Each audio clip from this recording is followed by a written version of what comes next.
Hi, I'm Grandpa Gary, and I just got here, and today I'm coming to you guys from the Mad River Flying Association, or the Urbana Flying, I don't know, but it's the RC club that I belong to here in Urbana, Ohio, and I had to return back to the building to work today, and so I thought, well, I'll just have stuff packed up in the truck and I'll fly right after work. So that's what I thought I would do. I did bring the E-flite Fw 190 out here. I think it'll handle this crash runway okay. So let's get this thing in the air and see how it does. We'll go one click on the flaps. Looks like everything is working right.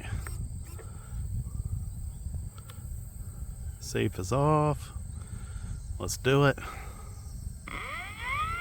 Full up elevator as we get her to roll through the grass. She picked up right into the air with no problem. As I bank through this turn, we'll turn the flaps off. And when I bring it back around here in front of me, I'll get those wheels going up. It is beautiful out, guys. Here we go, wheels going up.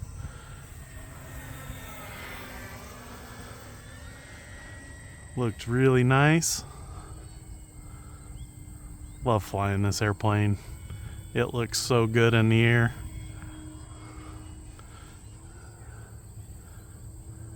Give it a little bit of rudder. Whip that turn pretty hard. One thing that I have a problem with when I fly at this location is I tend to get up much higher than I do when I fly at other places. And I'm out here by myself. It's not really necessary. The other thing is the field's nice and long, so I do fly out a little bit farther than usual. And that doesn't turn into a great video, so I'm going to try a little harder to keep it down here a little closer.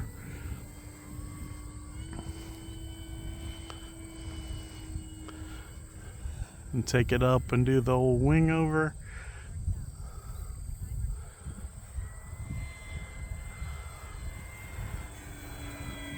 This end we'll roll it into the turn. Bring it down nice and hot into a loop. Kept it kind of tight. We do have the wind coming out of the southwest today. It's not too horrible, but it's enough that I need to respect it, especially on these turns down here at this end. I'll blow that wing over.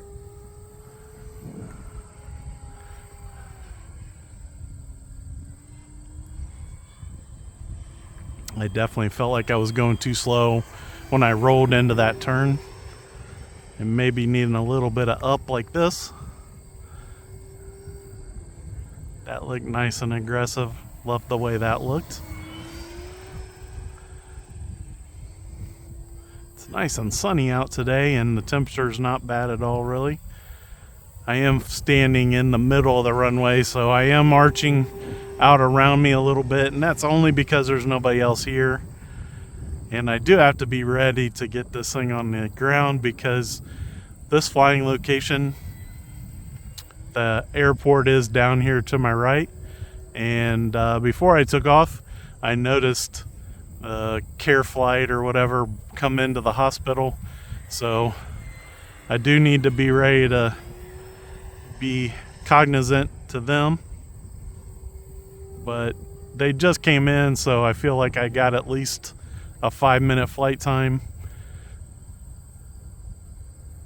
There was also there's an airport not too far from here, the Champaign County Airport, and there's somebody flying laps from there, and they're doing some fairly hot laps. You can hear that airplane rumbling when they come through. In fact, I hear them now. I'll stay down here pretty low.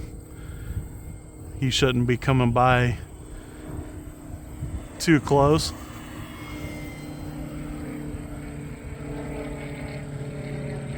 As I get the wings level, I'll look up. There he is. Can hear the engines roaring on that thing. Sounds super cool. That's the only thing you really miss on these electric planes sometimes, especially if you started like me running either nitro or gasoline powered airplanes. The whirl sound of electric motor is just not the same.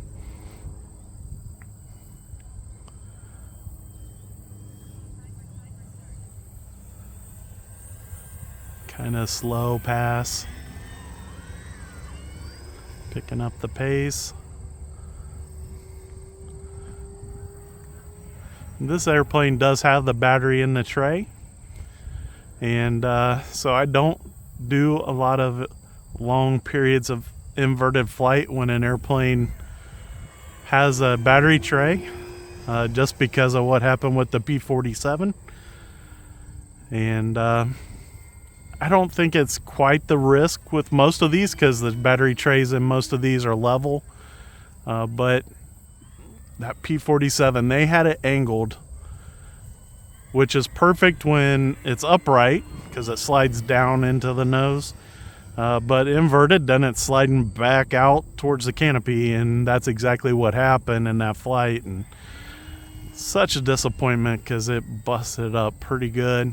I have flown it since, and I do have the repair video coming to you guys where I did the fix on the nose to the